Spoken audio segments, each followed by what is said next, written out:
Today I wanted to talk about those pesky thoughts that don't go away. You know, the ones where you see something or you hear something and then you can't stop thinking about it and it's destroying you. I can't watch the news and I only get my sort of news events and from particular sources. I can't consume that kind of content because it's incredibly damaging to my peace and well-being, and I strive to find a balance between knowing what's going on in the world and also my own mental health. So if you're ever trying to find a balance between your own mental health and knowledge of what's going on in the world and being able to support people or communities through these particular situations and also protect yourself, then this video is for you.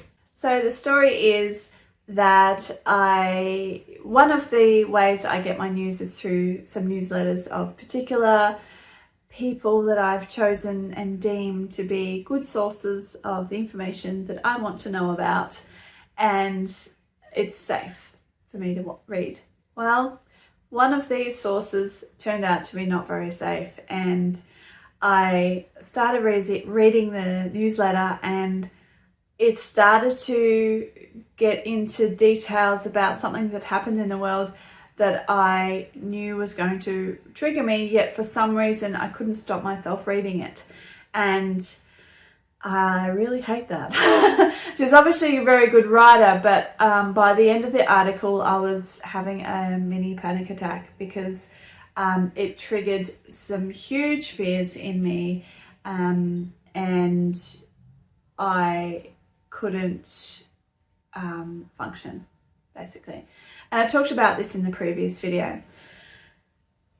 I was able to, in the previous video, I mentioned about some of the things that I did, so I was able to relax my nervous system and move through it. And I did that. But then when it came to nighttime, I found it very difficult to close my eyes and not think of those things or imagine those things that had happened in that particular event that the news article talked about. And I really struggled to sleep.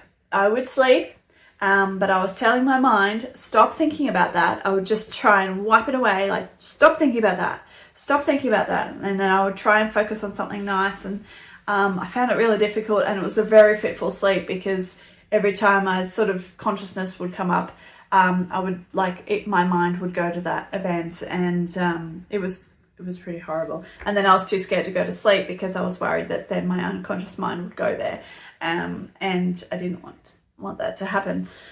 So anyway, I woke up in the morning feeling kind of tired and I guess a little bit annoyed with myself for not being able to control my mind. And so today I reached out for some support, and I got that. And so the support I got was from this beautiful therapist that I had never met before, and but she just so happened to be available. She had a cancellation and was available this morning because I was sitting in front of my computer just a little bit frozen, not really being able to function very well. And I was like, okay, all of my techniques that I've put in place, you know, that I talked about in my previous video, it's just not working, and I need some help. And I think it's really important as sensitive souls that yes, we can have our sensitive soul toolbox for our own mental health and peace in our lives, but sometimes we may actually need some additional help, and that's totally okay. It's totally okay. And so I wanted to share with you some of the things that she helped me with those thoughts that that go around your head. And I don't know if this is necessarily a HSP thing or a sensitive person thing or a deep thinker thing, but it's a me thing, and it's probably related to anxiety really, and fear, those fear thoughts. And potentially HSPs are more prone to anxiety. I actually don't know that for sure. I need to do some research to find out for sure, but it's certainly my experience. And so I'm sharing because I think if you ever experience where as a sensitive person you might see something, a particular image that's quite horrific or something, like even or a news article or a photo, or you might read something and then you can't stop your mind going back there. It wants to keep playing it out, and it basically is playing it out to prove your point. The fear, the ego fear, telling you the world is unsafe, and so your mind's trying to find all the reasons why that's true, instead of getting rid of that. I hate that.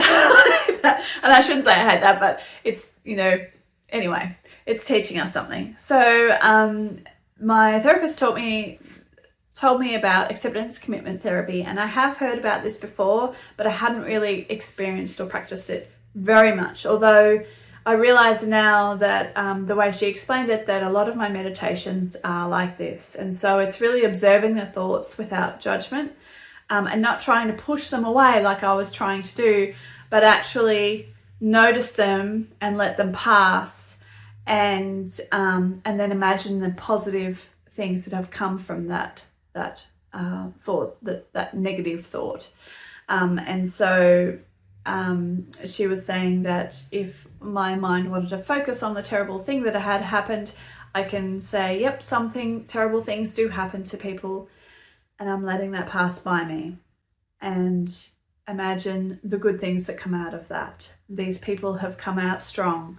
It has been notified now to the authorities. There is going to be justice. People are now more aware that this is happening in the world, and sort of all of these positive things that have come out of something horrible. And then also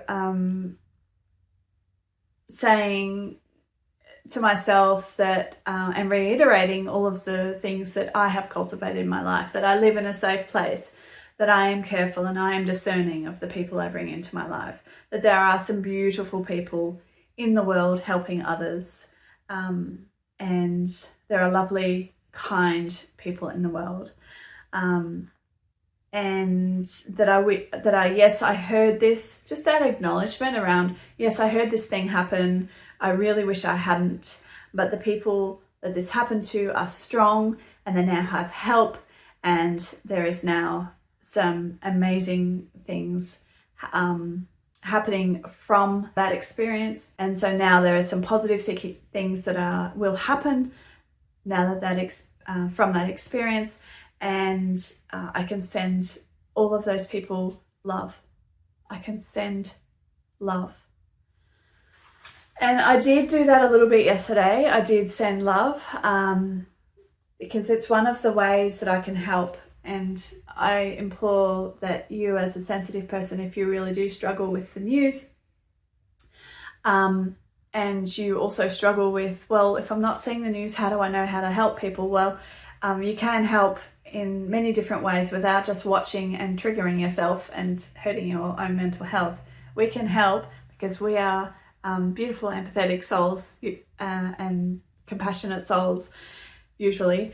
And we can send love, and that energy that comes from our heart space, it provides a ripple effect into our communities and into the world. Well, have you ever tried this, right? If you don't believe in energies and sending love, and it sounds stupid or woo-woo or whatever, just try this, right?